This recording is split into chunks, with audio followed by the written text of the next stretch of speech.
fresh off the widely mocked Rolling Stone I-word drug story in which the magazine quoted one doctor to fabricate the headline and perpetuate the claim that I-word drug overdoses in Oklahoma are of such high volume that emergency rooms are clogged, and so hospitals are denying access to gunshot victims, later updated, not corrected or retracted, but updated to say, yeah, the story was all unsubstantiated nonsense. We gotta ask, is that sort of propaganda the exception or the rule?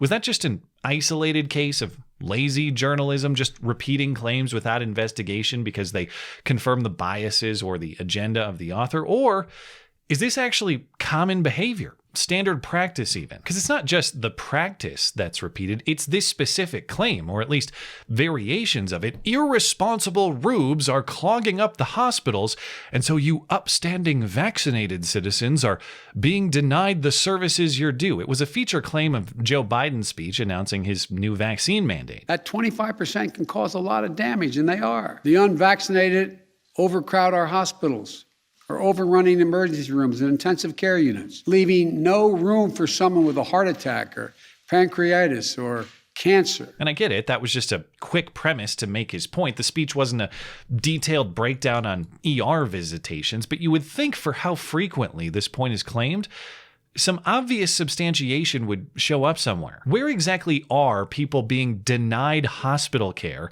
because of unvaccinated coronavirus patients? That is a specific, repeated claim that at some point should be supported by specific, repeated substantiation, but it generally is not. A recent doctor's op-ed in the Washington Post makes that claim definitively. The unvaccinated are killing us. The scarcity of resources they're creating is causing delays or even refusals of service across the country. His evidence?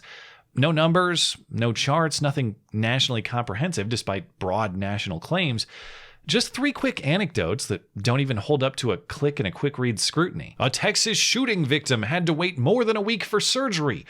Or so he told local media until the story got national attention and he got suddenly much more shy about going on the record to repeat the claim. Louisiana stroke victims can't get admitted to hospitals. That's an overbroad characterization of what the linked story actually says. With respect to stroke specifically, the story references one hospital, not plural hospitals, unable to accept transfers from other hospitals. But that doesn't mean those patients aren't admitted anywhere. Indeed, to get transferred, you have to be admitted somewhere. And lastly, this doctor writes that he personally had to turn away one cancer patient recently due to resources consumed by unvaccinated corona patients. Perhaps that's true. I'll take him at his word. But even at his word, it's one case.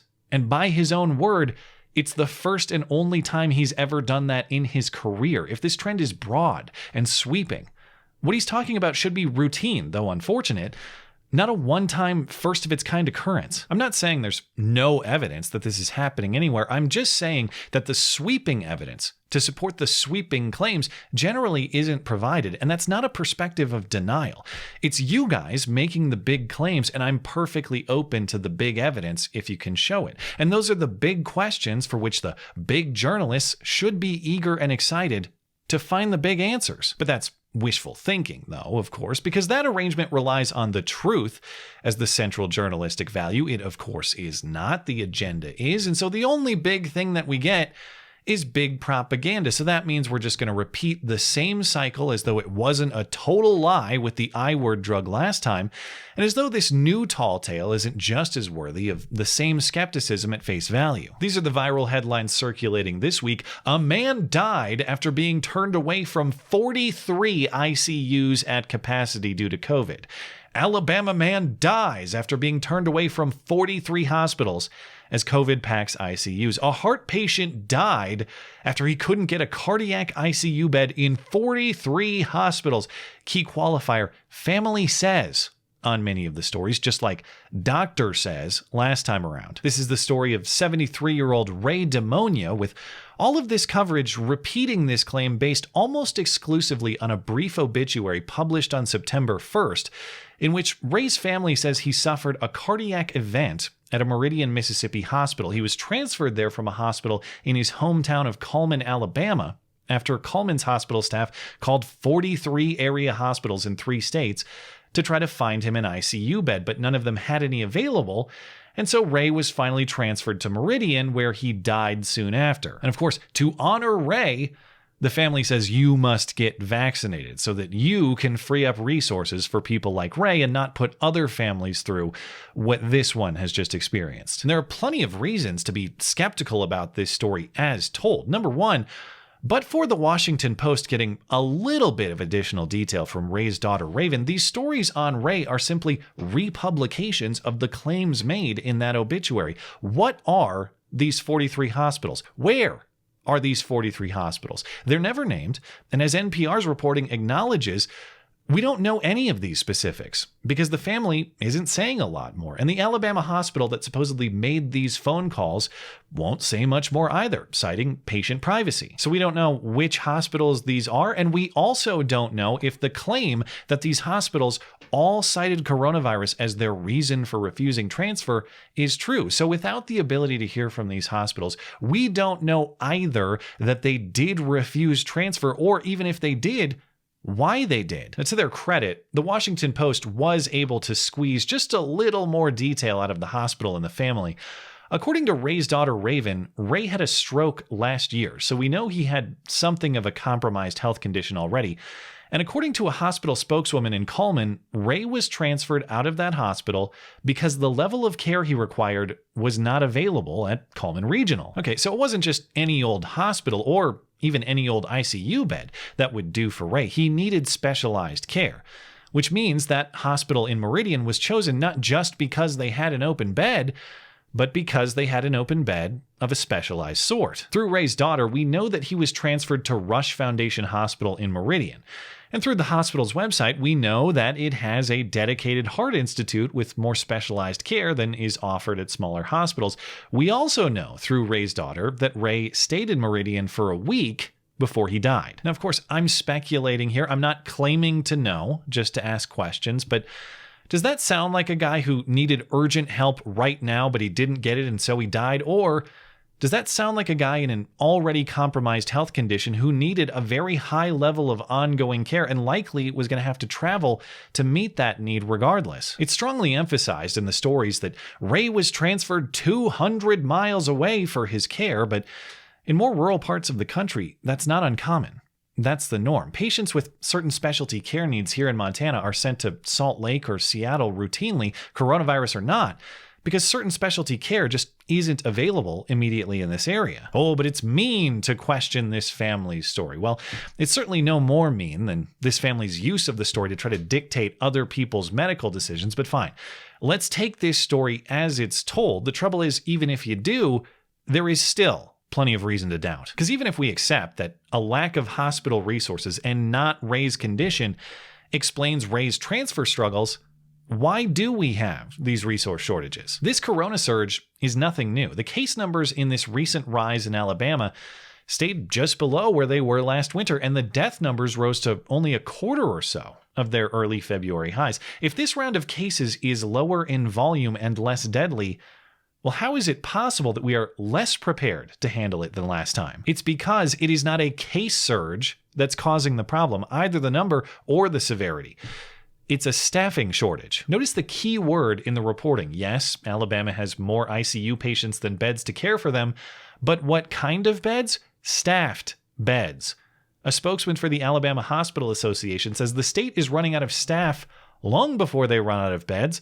Why were resources more readily available last year? Is it because coronavirus has strained Alabama, or is it because in the last 10 months, Alabama has lost 11,000 nurses?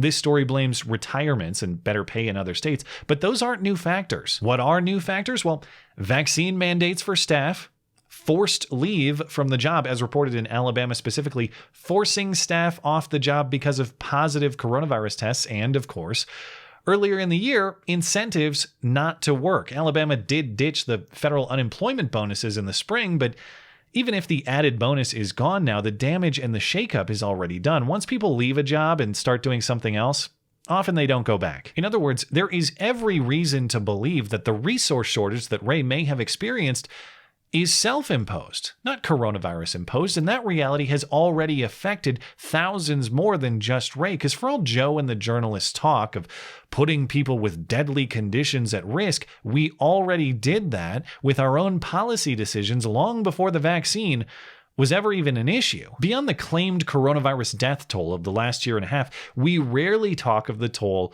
of other types of death in that same time frame, as reported by the CDC and the Journal of the American Medical Association. We have to protect people with heart disease, Joe says, while not mentioning that our policies of the last year caused a 5% increase in heart disease deaths, an increase of 30,000 over 2019. The same trend is true for other leading causes of death. Diabetes deaths up 15%, Alzheimer's deaths up 10%, stroke deaths up 6%. As the journal reports, increases in these deaths may reflect disruptions in healthcare that hampered early detection and disease management. What the family claims happened to Ray has already happened to thousands of families in the last year and a half. It is not new. The only thing that is new is blaming the unvaccinated for it. And if we are going to blame unvaccinated corona patients for clogged hospitals, there are still more questions to ask about that premise. What exactly is a coronavirus patient anyway? What exactly is a coronavirus hospitalization? We have to ask the exact same questions we asked about the death statistics. Did you die of coronavirus, or did you die with coronavirus? Were you hospitalized because of coronavirus, or were you just hospitalized with coronavirus? Reporting this week in The Atlantic covers a study with a very important finding. Roughly half of all hospitalized patients showing in the data as coronavirus hospital admissions aren't, in that they were admitted for another reason entirely, or had only a mild presentation of the disease. For example, let's say you show up to the hospital with chest pain and you've suffered chronic heart problems for some time. That is why you're there. That is why you're admitted to the hospital. But in the process, the hospital just happens to check you for coronavirus, and wow, you just happen to test positive. Corona has nothing to do with your visit or your hospital admission, but you are certainly counting as a coronavirus hospitalization. And I'll give you another example. Yes, it's a personal anecdote, but everybody else gets to give personal anecdotes and claim a broad trend out of it. So hey, it's my turn. When my wife and I went to the hospital on September 1st for the birth of our son, they checked us into a delivery room and they tested only her for coronavirus. And at the time, I thought that was very odd. Why do they care only about her? If I have coronavirus, aren't I just as big of a risk? And of course, I was thinking about it wrongly. It's not the risk that distinguished why she was tested and not me. It's the fact that only she was admitted to the hospital, not me. So only she could have been a coronavirus hospitalization, not me. Her test came back negative, but let's say it hadn't. Let's say that she had incidentally tested positive asymptomatically. Does anybody doubt that she would have showed up in the coronavirus hospitalization data the next day, even though her hospitalization was totally unrelated and was going to happen anyway? I'm not even implicating the hospital with that question. They don't have to be suspiciously motivated. They just have to follow CDC requirements. They must report the number of patients currently hospitalized in an inpatient bed with a confirmed positive coronavirus test, or even suspected positive status. By the letter of the requirements, my wife would have fit that definition. It's impossible to read this story and not have any questions about it, but you'll notice the only question you're supposed to have is the one that nobody does. None. No question at all. Just read the claims and accept them as true. That is the journalistic method deployed in the Rolling Stone story. That is the journalistic method deployed in this story. And that is the method with which you're supposed to read both stories. Just listen and believe. And it's tempting to wonder why they get busted but still seemingly learn nothing and just brazenly do the same thing the next week as though the last lie never happened. But the only reason to wonder is if you assume that this is all an accident. It is not. Incompetent journalism is a hope at this point, something that'd be nice to return to, not an explanation for this never-ending parade of lies. They learn nothing because they aren't trying to learn. They are trying to control. This is not, here's the information, now decide for yourself. This is, here's the information, now do as you're told, starting with, never question the information. Question nothing on the path to truth and prosperity. That's what they're telling us, but that's a contradiction in terms. Questioning everything is the path to truth and prosperity, even when they throw in sad stories about misfortune or death to try to make you feel bad for doing it. But if you're forcing me to choose, I'd much rather be just a little bit disrespectful than a polite little lamb marching to slaughter. Thanks as always for listening and for supporting this channel. Always appreciate that thoughtful discussion down below, and especially over on Minds, that is at ML Christiansen. You're always welcome to coming out and chat in my live streams. Those are linked down in the description. Looking forward to it. Goodbye.